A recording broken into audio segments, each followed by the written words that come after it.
Assalamualaikum warahmatullahi wabarakatuh. Alhamdulillahilladzi bi ni'matihi tatimmus shalihat. Wassalatu wassalamu ala sayyidis sadat sayyidina wa maulana Muhammadin wa ala alihi wa sahbihi ajma'in. Amma ba'd. Qala Allah subhanahu wa ta'ala fil Qur'anil Karim, a'udzu billahi minasy syaithanir rajim. Bismillahirrahmanirrahim. Qul hal yastawi alladhina ya'lamun walladhina la ya'lamun innama yatadhakkaru ulul albab. Shadaqallahu maulanal azim. Hadirin dan hadirat, para pemuda dan remaja generasi Ahlus Sunnah wal Jamaah yang istiqomah berpegang teguh pada akidah Ahlus Sunnah wal Jamaah sampai akhir hayat kita. Amin ya rabbal alamin. Dalam kesempatan ta'lim malam hari ini kita akan merasakan kembali kecintaan dan kerinduan kita kepada Nabi besar Muhammad sallallahu alaihi wasallam sebagai bagian dari mempelajari sirah Nabi besar Muhammad sallallahu alaihi wasallam. Dan pada malam hari ini ta'lim kita akan membahas tiga buah benda yang Rasulullah sallallahu alaihi wasallam selalu gunakan dan bagaimana cara menggunakannya. Karena itu malam hari ini judul dari ta'lim kita adalah benda-benda Rasulullah sallallahu alaihi wasallam. Dan ini bukan hanya sekedar benda, tapi pemiliknya adalah makhluk yang luar biasa tinggi derajatnya, sehingga benda-benda ini juga terbawa tinggi karena orang yang memakainya. Jadi nilai barang itu bukan dari harganya, tapi nilai sesuatu itu siapa yang pakainya. Handphonenya 10 juta dipakai untuk sia-sia, tidak ada manfaatnya. Tapi handphonenya sekedar 1 juta, 2 juta dia pakai untuk menambah ilmu, dia pakai untuk menguatkan iman, dia pakai untuk menguatkan akidah. Handphone itu jauh lebih berharga dari handphone seharga 10 juta. Jadi jangan sampai generasi muda ini turun harga dirinya hanya karena yang satu punya handphone yang 10 juta, yang satu punya handphone yang 2 juta. Jangan sampai antum menghargai diri antum dengan benda yang antum punya. Antum jauh lebih berharga dari itu di mata Allah. Antum jauh lebih bernilai dari benda-benda yang antum pakai di mata Allah. Dan antum lebih tinggi derajatnya dibanding benda-benda yang antum pakai di mata Allah subhanahu wa ta'ala kalau antum itu betul-betul berkualitas. Jadi kualitas antum tidak ditentukan dengan apa yang barang yang antum pakai. Contoh jam, ada yang minder jamnya murah dibanding temannya, jangan. Itu ciri orang yang imannya masih jauh, ya. Tawakalnya masih jauh. Motornya lebih bagus dari teman. Yang penting motor saya jelek-jelek juga halal, kan begitu. Ya, tidak merugikan orang, bukan hasil korupsi, bukan dari harta yang haram. Itu yang kita banggakan di hadapan Allah subhanahu wa ta'ala, begitu. Nanti antum bisa lihat betapa sederhananya, dan kalaupun ada yang bagus, Rasulullah tidak banggakan kebagusannya. Nanti antum bisa lihat bagaimana Rasulullah itu mengajarkan kepada kita hal-hal seperti itu. Jadi yang ingin Buya sampaikan bukan sekedar benda-benda Rasulullah, tetapi mengingatkan kepada kita bahwa jangan hargai diri kita dengan benda yang kita punya, yang kita pakai dan yang kita miliki.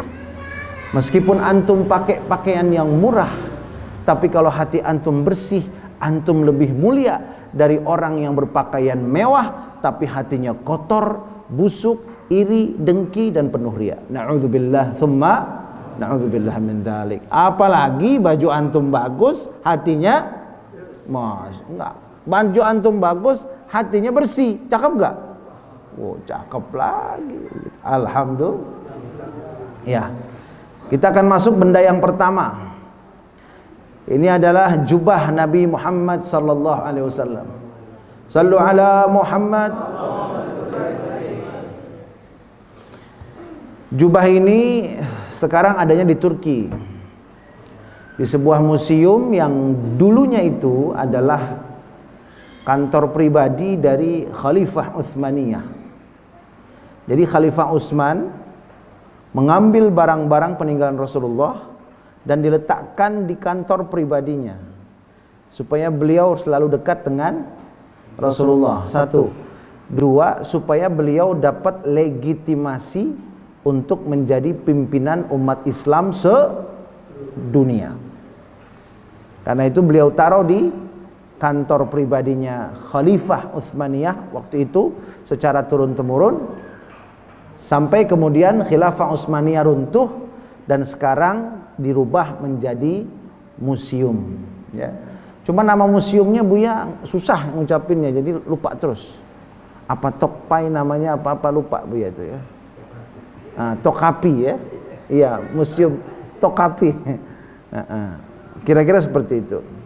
Nah, ini nggak penting di mana museumnya. Yang jelas kalau antum punya rezeki datang aja ke Turki, ya, kalau mau lihat jubahnya Nabi besar Muhammad sallallahu alaihi wasallam. Dan ini jubahnya ada pengakuan dari seorang pakar arkeolog dari Spanyol yang memang diminta khusus oleh pemerintah Turki untuk mengawetkan jubah Nabi ini yang umurnya sudah 14 abad, 1400 tahun. Luar biasa lamanya, ya. Kita aja pakai baju baru berapa bulan udah belel. Baru berapa tahun ini udah copot-copot jahitannya. Nah, ini 1400 tahun. Nah, bagaimana perawatannya sampai masih terlihat bentuknya seperti yang ada di layar ini. Nah, penuturan dari ahli arkeologi atau dari bukan arkeolog, ya, dari orang-orang yang merawat benda-benda seperti ini, ketika dibersihkan begitu, ya, dengan sangat hati-hati karena bahannya sudah luar biasa ini, ya, karena sudah tua, ya, dibersihkan dengan sangat hati-hati. Nah, kemudian mereka teliti begitu. Hasilnya adalah ketika mereka taruh jubah Nabi itu di bawah mikroskop, ini orang Spanyol ini timnya tidak menemukan satu bakteri pun, satu kuman pun, satu virus pun yang melekat di jubah Nabi besar Muhammad sallallahu alaihi wasallam. Dibandingkan dengan ada beberapa topi perang peninggalan beberapa tabi'in, begitu ditaruh di bawah mikroskop itu penuh dengan bakteri dan kuman-kuman. Dan ini memang hal yang wajar, ya. Ada bakteri, ada jamur, ada kuman begitu. Memang wajar. Seperti itu memang kalau barang sudah ratusan tahun. Tetapi tidak dengan jubah Nabi besar Muhammad sallallahu alaihi wasallam. Pengakuan dari tim Spanyol itu mengatakan bahwa ketika mereka taruh jubah Rasulullah di bawah mikroskop, mereka tidak menemukan satu bakteri pun nggak ada, satu jamur pun nggak ada, satu kuman pun nggak ada, bersih total. Shallu ala Muhammad. Nah, jamaah rahimakumullah, siapapun yang bisa melihat langsung jubah Rasulullah dan di hatinya ada rasa cinta kepada Nabi besar Muhammad SAW, pasti pada saat melihatnya pasti akan meneteskan air mata, hatinya tersentuh, ya, karena bisa melihat pakaian yang dipakai oleh Nabi besar Muhammad sallallahu alaihi wasallam. Dan memang jutaan orang berangkat ke Turki untuk melihat jubah Nabi besar Muhammad sallallahu alaihi wasallam. Dan ini bukan replika, ini memang jubahnya Nabi. Nanti ada replika, ya, Anda akan tunjukkan ada replika gitu. Tapi enggak, ini memang asli jubah Nabi besar Muhammad sallallahu alaihi wasallam yang masih ada peninggalan beliau. Nah, coba antum lihat, jubah Nabi aja ada hadisnya. Jubah Nabi ada hadisnya, coba. Diriwayatkan dari Asma radhiyallahu anha qalat hadhihi jubbatu Rasulillah sallallahu alaihi wasallam. Jadi jubah itu dari bahasa Arab, ya. Coba baca itu hadisnya. Hadhihi jubbatu Rasulillah sallallahu alaihi wasallam. Sekarang kita ambil kata-kata jubahnya saja. Jubbatu, kalau kita baca jubbah, kan begitu. Jubbah. Nah, di sini kita sebutnya jubah, begitu. Hadhihi jubbatu Rasulillah sallallahu alaihi wasallam. Ini adalah jubahnya Rasulullah sallallahu alaihi wasallam. Fa akhrajat jubbatan tayalisah kisrawaniyah laha libnatun dibaj wa farjaiha makfufaini bid dibaj Faqalat hadhihi kanat inda Aisyah hatta qubidat, falamma qubidat qabattuha, kata Asma, wa kana an-nabiyyu sallallahu alaihi wasallam yalbasuha fa nahnu naghsiluha lil marda yustashfa biha. Ini hadis yang sahih riwayat Muslim. Coba perhatikan, diriwayatkan dari Asma binti Abu Bakar. Dia berkata, ini merupakan jubah Rasulullah SAW. Lalu dia mengeluarkan jubah. Jubah itu bersorban, ada sorbannya jubahnya. Jadi jubah dan sorban dari negeri Kisra. Ya, Masya Allah. Berarti Rasulullah ini bahannya dari luar negeri juga. Makanya antum pakai barang dari luar negeri boleh nggak? Boleh. Misalkan ini sorban dari mana? Turki. Wah, begitu misalkan. Kalau ini sih enggak, bukan. 15 real. Ya. Sorbannya dari Turki, boleh nggak? Boleh. Imam Malik kalau ngajar, Masya Allah, pakaiannya luar biasa. Ditanya, Imam Malik, kok anda pakai pakaian mewah-mewah betul sih? Saya menghormati majelis ilmu, gitu. Bukan buat bangga-bangga, tapi saya menghormati majelis ilmu. Maka pakaiannya pakaian yang mahal. Dan beliau mencontoh Sayyidina Abdullah bin Abbas radhiyallahu taala anhu. Abdullah bin Abbas ini Rasulullah doakan sebagai orang yang paling faham tentang tafsir Al-Quran. Dan memang beliau menjadi orang yang paling faham tentang Al-Quran, turjumanul Quran. Nah, jadi Abdullah bin Abbas ini, beliau kalau ngajar itu pakaiannya bagus. Di samping ada juga yang pakaiannya sederhana, ya. Tapi Abdullah bin Abbas bagus. Jadi yang sederhana boleh, yang bagus juga boleh. Jadi antum jangan lihat, wah ini ustadznya kok pakai apa ya, jas begitu ya. Jas yang harga 4 juta begitu. Kemejanya harga 2 juta. Cincin harga berapa? Ada tukang cincin nggak di sini? Nggak ada ya. 5 juta misalkan, pecinya harga 20 juta misalkan. Boleh nggak dipakai? Peci 20 juta kayak apa tuh? Ya, nah, boleh nggak? Boleh. Dan itu bukan riya, memuliakan majelis ilmu. Padanya terdapat anyaman kain sutra. Nah, ada anyaman kain sutranya. Jadi kalau sutra, kalau sedikit sekali itu boleh dicampur, ya. Tapi kalau sama atau lebih banyak boleh nggak? Haram. Tapi kalau garis saja set pakai sutra itu boleh nggak? Boleh. Yang nggak boleh itu kalau sama atau lebih banyak, lebih dominan sutranya. Nggak boleh buat laki-laki, tapi boleh buat perempuan. Keduanya dipisahkan dengan renda atau berjahitkan pinggir dengan kain sutra. Wah, kira-kira jelek apa bagus nih jubah? Bagus nggak? Ah, begitu. Ya, bagus jubahnya. Tapi karena udah 1400 tahun, yang lain-lainnya udah pada copot. Yang tinggal jubahnya yang aslinya aja. Nah, kemudian yang menarik lagi, ini semua dahulu ada pada Aisyah sampai dia wafat, ya, saudaranya. Maka ketika dia wafat, aku yang merawat jubah itu.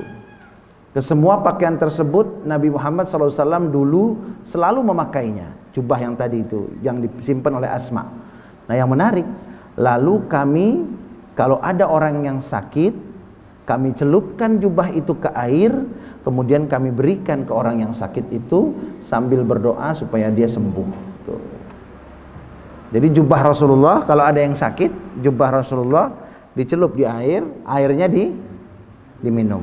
Nah, itu siapa yang melakukan? Asma binti Abi Bakar Siddiq, sahabiyah, sahabat wanita yang namanya Asma, putri dari Abu Bakar, ya. Nggak mungkin beliau itu berani melakukan itu kalau itu bid'ah, kalau itu syirik, kalau itu khurafah. Siapa yang berani mengatakan bahwa Asma binti Abu Bakar itu musyrikah? Na'udzubillah, tsumma na'udzubillah min dzalik. Bisa keluar orang itu dari agama Islam, kan begitu? Asma binti Abi Bakar radhiyallahu anha wa ardaha, sahabiyah, sahabat wanita. Beliau mencelupkan jubah Nabi, airnya dikasih ke orang yang sakit. Nah, makanya kalau ada orang yang minta air sama habaib, sama kiai, sebetulnya contohnya sudah ada di zaman Rasulullah Sallallahu Alaihi Wasallam. Fahim tuh? Jadi kita bukan hanya membahas masalah jubahnya, jubah Rasulullah aja ngasih ilmu buat kita. Tuh hebatnya orang yang make. Tapi kalau orang yang make nggak hebat, biasa-biasa aja jubahnya, kan begitu ya? walaupun semahal apapun. Mati orangnya, coba ada nggak yang pernah cerita jubah, misalkan menteri ini, ada nggak? Jas menteri ini, nggak ada kan? Ada nggak? Nggak ada. Ada hadis-hadisnya tentang misalkan diriwayatkan biografi jas menteri ini, biografi sepatu, nggak ada. Yang ada adalah Rasulullah SAW, dan hanya Rasulullah. Sahabat aja nggak ada.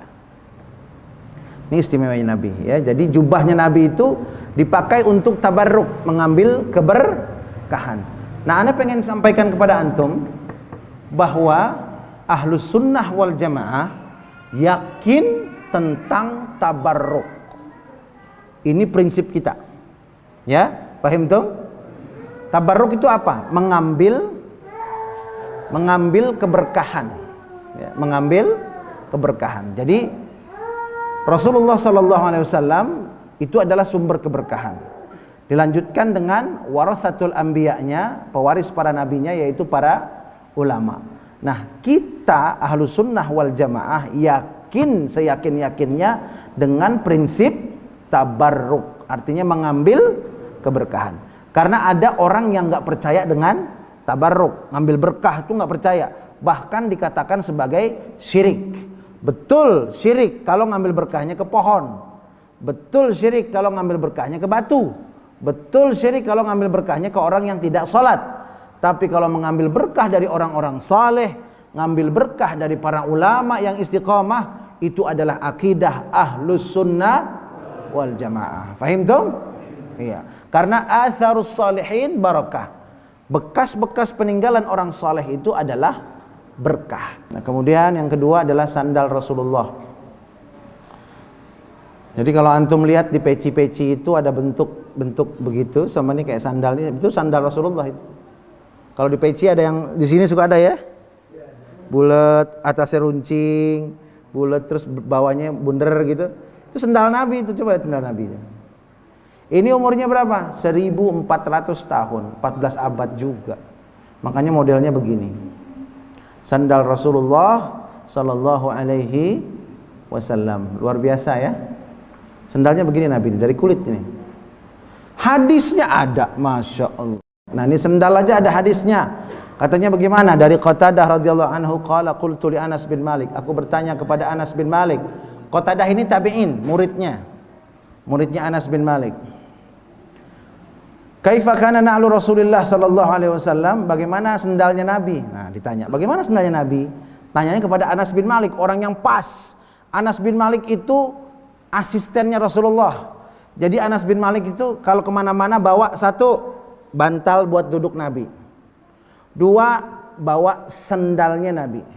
Kalau Nabi bawa tongkat dibawain sama Anas. Jadi Anas itulah yang nenteng barang-barang Nabi kemana-mana. Dan itu dilakukan dengan penuh sukacita begitu. Bisa nangis kalau enggak, begitulah kira-kira. Bukannya gengsi, apaan suruh bawa sendal. Nah, begitu. Ada nggak yang begitu? Guru sih guru, sendalnya bau. Nah, misalkan gitu. Ada nggak yang begitu? Guru sih guru, apa? Nah, itu berarti cintanya belum full kalau kata anak sekarang. Cintanya belum full. Kalau hatinya udah full, itu udah nggak ada lah. Udah kayak Anas bin Malik. Dia bawa sendal Nabi ditaruh di sini, di ketiaknya. Terus tempat duduknya itu dibawa di sini pakai tangannya. Begitu. Terus kalau tongkat dibawa sini, repot nggak kira-kira? Tapi Anas bin Malik melakukannya karena cinta kepada Rasulullah Sallallahu Alaihi Wasallam. Jadi nggak ada istilah repot, malah justru itu membahagiakan dia. Bisa membawa benda-benda Rasulullah Sallallahu Alaihi Wasallam. Nah, bagaimana bentuknya? Nah, kata Anas bin Malik menjawab, lahuma qibalan. Nah, qibalan ini istilah yang dijelaskan oleh Ibnu Hajar Al-Haythami rahimahullah. Qibalan itu bitasniyatil qibal bil kasr wa huwa zimamun na'al. Jadi kita lihat nih. Coba perhatiin betul-betul ini. Nah, ini ya. Gede enggak tuh di situ? Lumayan gede ya? Lihat, buat dijepit jarinya ada dua. Kalau kita kan satu biasanya. Satu begini, cuman talinya dua kan begitu ya? Satu, talinya dua. Kalau ini enggak, memang dari bawahnya udah dua begitu. Itu namanya qibalan. ada 2 tali dari dasar sendalnya, ada 2 tali gitu. Nah, sebetulnya ada gambar yang lebih jelas ya. Nah, nih, cuman segini bisa digedein ya. Jadi dari bawah, dari dasar sendal itu udah keluar 2. Nah begitu. Itu kata Anas bin Malik. Kemudian bainal usbu'ainil wusta wallati taliha. Nah yang 2 ini dibuat masukin jari kaki yang bagian tengah, kemudian jari kaki yang sebelahnya. Coba sampai jarinya itu ada yang riwayatin coba. Ya. Merhatiin Nabi makanya gimana gitu. Jari apa gitu. Wa dzakara ba'dhum annahu kana yadha ahadu zimamain bainal ibham wallati taliha. Kalau tadi jari tengah sama jari yang sebelahnya, nah ada juga yang meriwayatkan Rasulullah kadang-kadang makainya itu antara jempol kaki dengan yang sebelahnya. Nah, jadi bisa begini ya. Bisa begini. Itu pakai sendalnya Rasulullah sallallahu alaihi wasallam. Ya, nah ini sandal. Tadi jubah ya. Sekarang jubah, sandal, sekarang cincin. Nah, cincin Nabi Muhammad SAW, coba kita lihat di sini bentuknya seperti ini. Tapi sayang cincin ini udah nggak ada, karena jatuh di sumur Aris namanya. Jatuh di sumur Aris. Jadi waktu itu Rasulullah punya cincin seperti ini, ada cap kenabian, ada cap nabinya. Kemudian beliau wafat dikasih ke Abu Bakar, Abu Bakar wafat dikasih ke Umar, Umar wafat dikasih ke Sayyidina Utsman. Sayyidina Utsman duduk nongkrong di pinggir sumur, dia buka-buka cincinnya, jatuh ke bawah, hilang, dicari, nggak ketemu sampai sekarang. Sehingga nggak ada. Nah, jadi bagaimana kita mengetahui ini? Dari hadis lagi. Ya. Dari hadis lagi, Nabi mengatakan bahwa cincin Nabi itu ada stempelnya. Jadi begini tuh tulisannya. Coba lihat adabnya. Ini nggak sembarangan loh desainnya ini. Ya, ini memang sudah ada sanadnya. Berdasarkan hadis dibuatlah hal seperti ini. Coba lihat. Ini bacanya apa ini yang stempel ini? Muhammadun Rasulullah. Betul nggak? Ya, perhatikan. Nah, bawahnya Muhammadun, tengahnya Rasul, atasnya Allah. Masya Allah. Innama bu'ithtu liutammima makarimal akhlak. Sesungguhnya aku ini diutus, kata Nabi, untuk menyempurnakan akhlak. Dalam bikin stempel aja ada akhlaknya. Seharusnya kalau Muhammad Rasulullah, Muhammadnya di atas apa di bawah? Harusnya di atas apa di bawah? Di atas harusnya. Muhammadun Rasul Allah. Tapi kata Nabi, aku tidak mau namaku ada di atas nama Allah. Masya Allah. Sallu ala Muhammad. Itu makanya kalau Islam, kalau sudah Islam, itu semua kehidupan itu terwarnai begitu. Itu kalau sudah Islam. Maksudnya gimana? Kalau udah Islam, sholat ya sholat, puasa, zakat, haji, itu udah terwarnai. Duit nggak mau yang haram, nggak mau riba, nggak mau korupsi, itu udah terwarnai. Penampilannya juga penampilan yang Islam, nutup aurat, berhijab, itu sudah terwarnai. Karena ada juga orang Islam yang saya Islam, saya mau sholat, tapi urusan penampilan suka-suka saya, begitu. Ada nggak? Saya nggak mau diatur. Nanti saya tunggu saja hidayah. Buat apa menutup aurat kalau hatinya masih kotor? Kan begitu. Ada yang berpikiran seperti itu. Silahkan. Tapi tetap yang lebih baik adalah menutup aurat sesuai perintah Allah. Karena Allah sudah wajibkan. Dan itu hukumnya adalah wajib, bukan sunnah. Jadi kalau wajib, mau ditunggu nggak? Misalkan antum udah besar nih, SMA. Kata bapak antum sama ibunya, Bu, anak kita subuh nggak usah dibangunin. Loh, kenapa Pak?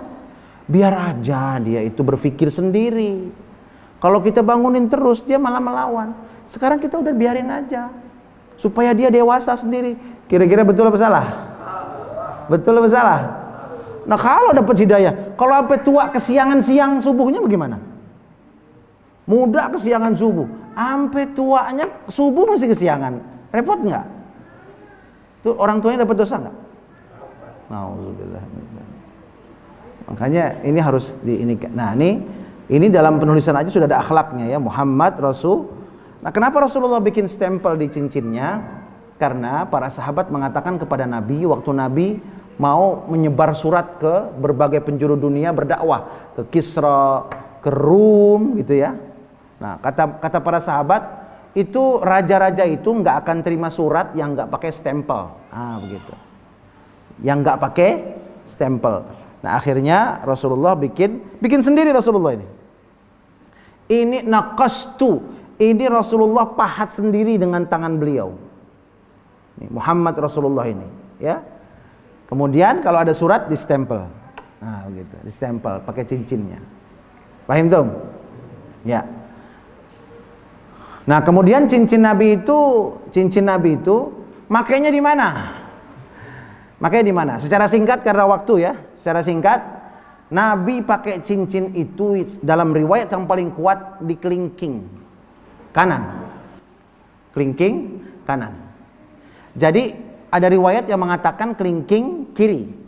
Nah, jadi pendapat yang Buya pilih itu adalah pendapat yang mengatakan memang Rasulullah pernah pakai cincin sebelah kiri, pernah pakai cincin sebelah kanan, dan pernah dua-duanya. Kalau niatnya berhias litazyin wat tajammul, niatnya untuk berhias, maka pakailah cincin di kelingking kanan. Untuk laki-laki. Kalau perempuan bebas, mau di jempol boleh nggak? Boleh. Tapi laki-laki ada larangannya nanti.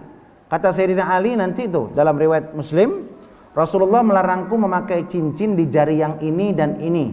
Abu Burda berkata, Ali menunjuk jari tengah dan jari setelahnya. Ini yang nggak boleh nih. Laki-laki nggak boleh pakai cincin di sini. Ini makruh nih, nggak boleh sama Nabi. Ya, terserah. Kalau ente mau ikut Rasul, jangan pakai cincin di sini. Tapi kalau mau ikut orang kafir yang nggak pernah sujud kepada Allah, tapi dia pinter nyanyi, terkenal, hebat, ya, mukanya bersih bersinar karena bedaknya tebal, betul nggak? Emang artis mukanya mengkilap begitu pakai apa?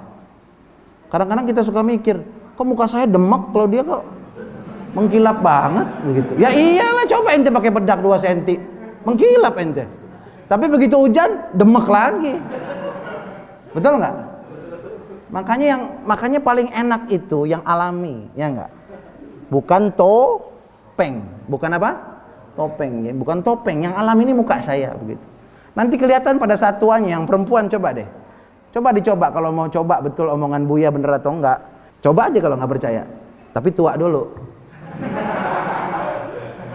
Kan begitu ya? Ya kalau belum tua belum kelihatan, mana Buya mau ntar tuanya gitu. Aneh punya mertua dari mudanya itu pakai bedak ya, namanya perempuan kan pakai bedak, tapi tipis itu, tipis saja, biasa aja lah gitu untuk melapisi. Sampai sekarang wajahnya bersih.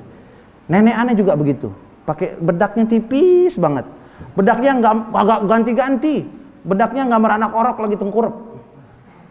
Dari mulai muda sampai tua itu aja gambar bedaknya anak orok lagi tengkurap, nggak ganti-ganti. Karena bukan korban iklan. Kalau yang korban iklan, belilah bedak ini, wajahmu akan lebih putih dalam waktu 2,5 detik. Ada nggak yang begitu? Anda merasa kurang percaya diri, wajah Anda kusam, pakai bedak ini, Anda akan terlihat seperti bidadari. Kata siapa? Ya. Iya. Itu kalau korban iklan, kan jangan jadi korban iklan ya. Yang perempuan nih hati-hati nih. Nah, jadi nggak boleh di sini dan nggak boleh juga di sini. Ya, jari manis boleh nggak? Nah, ini nggak ada larangan. Banyakan di sini ya, betul nggak? Tapi Rasulullah pakai di kelingking, kelingking sebelah kanan. Dan Rasulullah memakainya itu kalau batunya ada matanya kayak begini. Rasulullah tuh punya cincin batunya warna hitam dari Ethiopia. Jadi nggak main-main juga, ya. Bukan batu ginjal, bukan. Ya. Batu ginjal dibikin cincin. Batunya batu yang mahal itu, batu akik. Karena Rasulullah itu banyak yang kasih hadiah buat ngarepin berkahnya. Dan para sahabat biasanya baik laki-laki maupun perempuan nunggu Rasulullah itu, kan istrinya ada 9 ya. Rasulullah di rumah Aisyah, baru pada ngasih hadiah ke Rasulullah tuh, macam-macam hadiahnya, ngambil keberkahan dari Rasulullah. Nah, salah satu yang Rasulullah miliki itu batu hitam, warnanya hitam, asalnya dari Ethiopia, itu batu akik. Batu akik mahal nggak? Mahal ya. Nah, batu akik dari Ethiopia. Dan kalau ada fas itu ini nih. Jadi cincin itu ada dua, ada yang namanya khatim itu batangnya.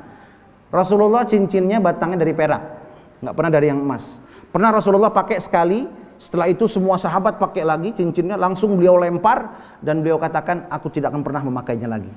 Jadi sahabat betul-betul nyontoh, Nabi pakai emas, semua pakai emas begitu. Karena idolanya Nabi, gitu. Shallu ala Muhammad. Pakai apa aja gitu. Sendalnya begitu, semua begitu, gitu. Ya. Nah, jadi Rasulullah ini batangnya dari perak. Terus ada fasnya, ada matanya, ini mata namanya. Nah, Rasulullah makainya bukan begini, tapi makainya begini. Jadi pakai fasnya ini ada di mimma yali kaffayadaihi. Nah begini. Jadi kalau pakainya begitu tuh. Jelas? Ya?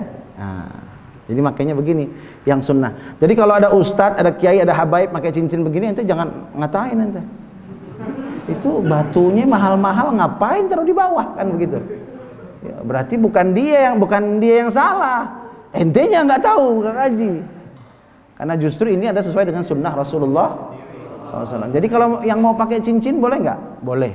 Tapi ikuti cara cincinnya Rasulullah SAW, yaitu di kelingking kanan, kemudian fasnya itu ditaruh di bawah. Alas? Kalau di atas bagaimana? Ya nggak apa-apa juga. Begini juga nggak apa-apa. Cuma Rasulullah makainya begini. Kelas. Tapi kalau pakai batu cincin itu ada maunya, syirik. Ini pakai cincin ini nih, insya Allah nih. Orang tadinya berani jadi takut sama kita. Wow. Ya enggak? Kalau pakai batu cincin ini muka kita kayak macan. Wow. Kalau dicopot kayak kelinci. Jadi orang yang takut jadi berani, begitu dipakai jadi macan, orang pada takut semua. Nah, itu cincin begitu, jangan. Biarpun dikasih ente tolak, ya, nggak mau. Cincin yang biasa aja, batunya buat berhias, karena itu berhias adalah perintah dari Nabi besar Muhammad. Dan sekali lagi untuk perempuan, cincin itu nggak dibatasi jarinya, boleh di jari mana saja, asalkan tidak berlebihan. Nah, mudah-mudahan ta'lim kita pada malam hari ini ada manfaatnya dan mudah-mudahan bisa kita amalkan dan menambah kecintaan kita kepada Nabi besar Muhammad sallallahu alaihi wasallam. Al-Fatihah.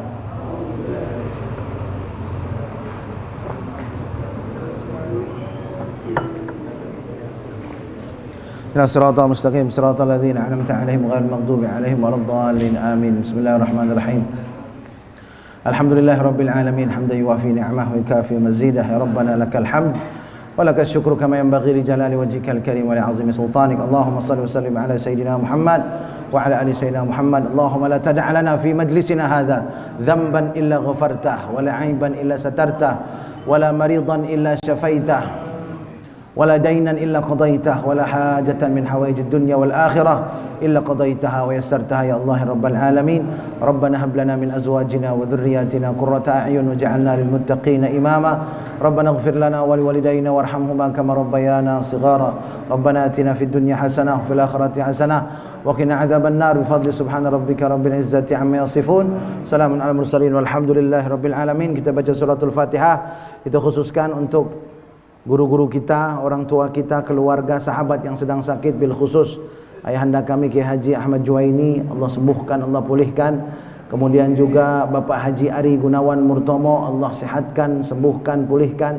Kemudian juga Bapak Haji Mawardi, Allah sehatkan, pulihkan. Dan Bapak Haji Aceng, Allah sehatkan dan Allah pulihkan. Dan mudah-mudahan Allah jaga kesehatan kita semua, berkahi kesehatan kita semua, lindungi diri kita dan keluarga kita semua. Ala hadhihi niyat wa likulli niyatin salihah wa ala anna Allah yashfi mardana wa mardal muslimin wa ila hadratin Nabi Muhammadin sallallahu alaihi wasallam. Al-Fatihah. A'udzu billahi minasy syaithanir rajim. Bismillahirrahmanirrahim. Alhamdulillahi rabbil alamin arrahmanir rahim maliki yaumiddin. ihdinas siratal mustaqim siratal ladzina an'amta 'alaihim ghairil maghdubi 'alaihim waladdallin. Amin. Kita tutup dengan kafaratul majlis. Subhanakallahumma wa bihamdika asyhadu an la ilaha illa anta astaghfiruka wa atubu ilaik. Billahi taufiq wal hidayah. Assalamualaikum warahmatullahi wabarakatuh.